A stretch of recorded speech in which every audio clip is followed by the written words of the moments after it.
the age-old question. This is something I ask myself on every single fishing trip. Yes. I think, how many casts before you move? It almost gets species specific, but not. Like I do, and I do a lot of snag hopping, and that's kind of predominantly. I do more of that than any other forms of fishing. How many casts before you move? There's a lot of variables, isn't there? Yeah, because a lot of it just comes down to your mood on the day. It does. It does. I've discovered. I'm going to put my hand up and be vulnerable here, Ads. I've discovered that I'm too committed. I'm too committed to a spot. I need to be more ruthless and say, nah, move on. We're done from this spot. It's not happening for me. And a prime example is trout fishing in a river, wading. Yes. Because I will look at a stretch or a pool or just a riffle and just go, there is fish here. To the point where you might even see them rising, and I am certainly not the world's greatest trout fisherman by far. I'm not even close. But I'm capable of catching a trout. So I'm like, this looks good. There's got to be fish here. Yep. And I just think my problem is I'm too committed to the job at hand, and I will not leave and I've probably missed so many opportunities in these further stretches up the river because I'm like, no, there has to be a fish here.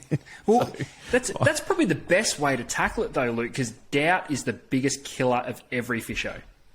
And what I mean by that is, say you have just said that you overwork those pools, refusing to believe that there isn't a fish in there.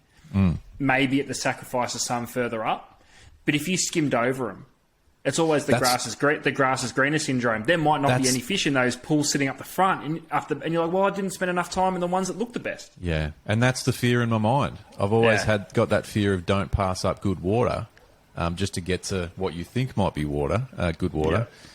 But then I'm also probably potentially spending time on water that's actually not that good. It just looks presentable. Well, that's the other side of the coin. Like, I know plenty of times you're paddling from snag to snag and you go, oh, there'd be fish there.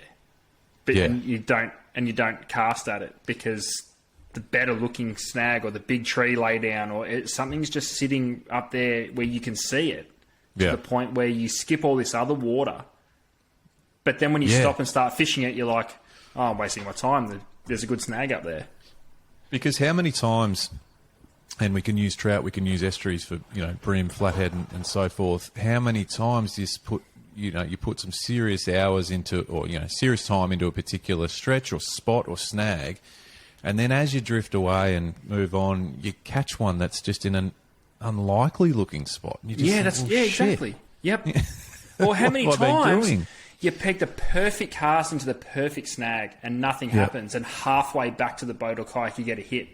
Yeah.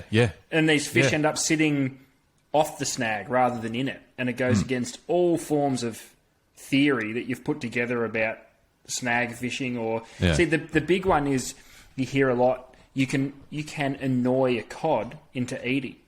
But how long do you annoy it? But that's Are you going to sit there for a whole day? Yeah. I know. You're going to sit there for a whole day trying to annoy the hell out of one cod to eat the lure? And I think you could argue most fish you could annoy into a reaction bite or into a frustration bite. But how long do you give it? And if something like a cod is a great example, maybe they're patient. Yeah. Well, do you know what? One thing, and I must admit, I'm only learning this now. One thing, the angle in which you hit the snag can determine whether you get a fish or not. So I'll find now, I'll pull up to a snag and hit it from an angle where I think it works best with any current flow, or it can even be determined by how thick the snag is. I'll now work it the whole way around and come back and just try and hit all angles of the snag at different sort of casting angles, because some of these fish can be so weird. Yeah. You present that lure in a way that looks slightly off, and yet you cast the exact same lure from a different angle, and they're on it as soon as it hits the water. Yeah. So I think changing your angles and bits and pieces is probably more important than just sitting there mindlessly flogging the same bit of snag for 30 casts. This is exactly what I'm talking about. The variables, right? So there's the angle of your cast, but then there's also the argument of how long do I give it till I change colour of my lure or change presentation or style of my lure? Like, again, using trout fishing, for example, I tend to start with like a hard body minnow sort of thing. And how long before I chuck a soft plastic on or even like a spinner on or how is fishing not the most anxiety triggering pastime ever? We all say it's the most relaxing. The more I think about it, I actually hate fishing. It's a massive mindfuck. It is. It's a bit like golf. They say with golf, it's a good walk ruined. Yeah. So no, but look, it's what makes fishing fishing. Because if it was easy, it would be a bit shit. It'd be boring. But it does beg the question, and it's a question I ask myself whether I'm trout fishing, as I said, whether I'm on an estuary in a kayak or a boat. I think like you said, you get sort of hypnotised by a good-looking snag if you're brim fishing or estuary perch fishing or something like that, and then even areas that you might be flathead fishing or whiting fishing, and you come across beautiful sort of sandy bottom, and there's a bit of broken, reefy, weedy ground over there, and it's got everything that you'd need to catch the target species. But then you start going after an hour or whatever it might be, or 20 minutes, you might start going, how long do I actually stay here for? Do you know what? I want to hear from the people that have an exact formula, because I'm sure they're out there.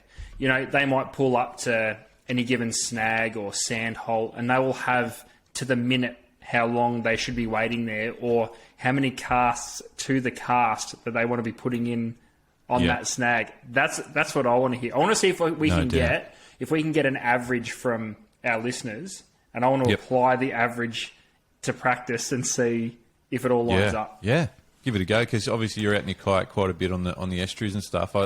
You'd be able to do a direct sort of, I suppose, test on some of these averages. I think it'd be great to see. Be interesting. I think, without opening a can of worms, do you think, and we've spoken about this on the podcast before, the technology like Live Scope or Live Scan or whatever the fuck it's called these days changes everything in that regard? Because you can literally go, no, they're not interested.